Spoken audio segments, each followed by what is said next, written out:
ഈശോമിശിഹായ്ക്ക് സ്തുതിയായിരിക്കട്ടെ. 2 ദിനവൃത്താന്തം 21. യഹോറാം. യഹോശഫാത്ത് പിതാക്കന്മാരോട് ചേർന്നു. അവരോട് കൂടെ ദാവീദിന്റെ നഗരത്തിൽ സംസ്കരിക്കപ്പെട്ടു. മകൻ യഹോറാം രാജ്യഭരണം ഏറ്റെടുത്തു.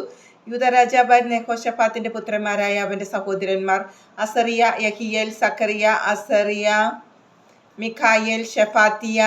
അവരുടെ പിതാവ് ധാരാളം പൊന്നും വെള്ളിയും അമൂല്യ വസ്തുക്കളും അവർക്ക് സമ്മാനമായി നൽകി.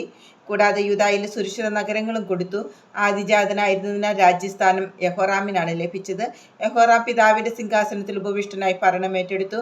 തന്റെ നില ഭദ്രമാക്കിയപ്പോൾ എല്ലാ സഹോദരന്മാരെയും ഇസ്രായേലിലെ ചില പ്രമാണികളെയും വാളിനിരയാക്കി. രാജാവാകുമ്പോൾ യഹോറാമിന് 32 വയസ്സായിരുന്നു. അവൻ 8 വർഷം ജെറുസലേമിൽ വാണു. ആഹാബിന്റെ മകളായിരുന്നു യഹോറാമിന്റെ ഭാര്യ. ആഹാബ് ഭവനത്തെ പോലെ അവനും ഇസ്രായേൽ രാജാക്കന്മാരുടെ മാർഗത്തിൽ ചരിച്ചു. അവൻ കർത്താവിന്റെ മുമ്പിൽ തിന്മ പ്രവർത്തിച്ചു. എങ്കിലും ദാവീദുമായി ചെയ്ത ഉടമ്പടിയോർത്ത് അവന്റെ ഭവനത്തെ നശിപ്പിക്കാൻ കർത്താവിന് മനസ്സ് വന്നില്ല. ദാവീദിന്റെ ഭവനത്തെ ദീപം അണഞ്ഞു പോകുകയില്ലെന്ന് അവിടുന്ന് വാഗ്ദാനം ചെയ്തിട്ടുണ്ടായിരുന്നല്ലോ. യഹോറാമിന്റെ കാലത്ത് ഏദോമ്യർ യൂദാ മേൽക്കോയ്മയ്ക്കെതിരെ മത്സരിച്ച് സ്വന്തമായ ഒരു രാജാവിനെ വാഴിച്ചു. യഹോറാമും സൈന്യാധിപന്മാരും രഥങ്ങളോടുകൂടി അവർക്കെതിരെ ചെന്നു. തങ്ങളെ വളഞ്ഞ ഏദോമ്യരുടെ നിര അവർ രാത്രിയിൽ ഭേദിച്ചു.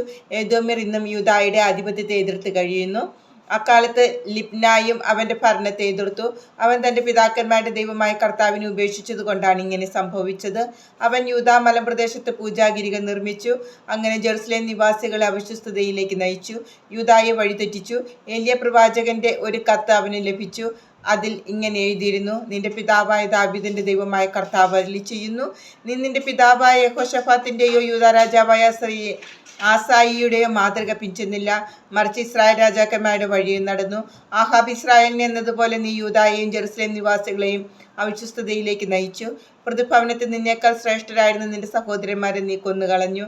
ഇതാ കർത്താവ് നിന്റെ ജനത്തിൻ്റെയും നിന്റെ മക്കളുടെയും ഭാര്യമാരുടെയും വസ്തുവകകളുടെയും മേൽ മഹാമാരി വരുത്തും. നിനക്ക് കുടലിൽ ഒരു കഠിന രോഗമുണ്ടാകും. അത് അനുദിനം വർദ്ധിച്ച് കുടൽ പുറത്തു വരും.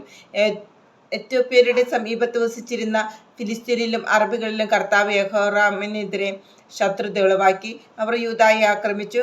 രാജകൊട്ടാരത്തിൽ കണ്ടതെല്ലാം അവർ കൈവശമാക്കി. രാജാവിൻ്റെ ഭാര്യമാരെയും മക്കളെയും തടവുകാരാക്കി. ഇളയപുത്രനായ യഹോവാഹാസ് അല്ലാതെ ആരും അവശേഷിച്ചില്ല. ഇതിനുശേഷം കർത്താവ് അവൻ്റെ കുടലിൽ ഒരു തീരാവ്യാധി വരുത്തി. 2 വർഷം കഴിഞ്ഞ് രോഗം മൂർച്ഛിച്ച് കുടൽ പുറത്തു വന്നു. കഠിനവേദനയിൽ അവൻ മരിച്ചു.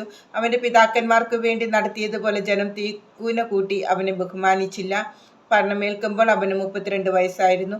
8 വർഷം ജെറുസലേമിൽ വാണു. അവൻ്റെ വേർപാടിൽ ആരും ദുഃഖിച്ചില്ല.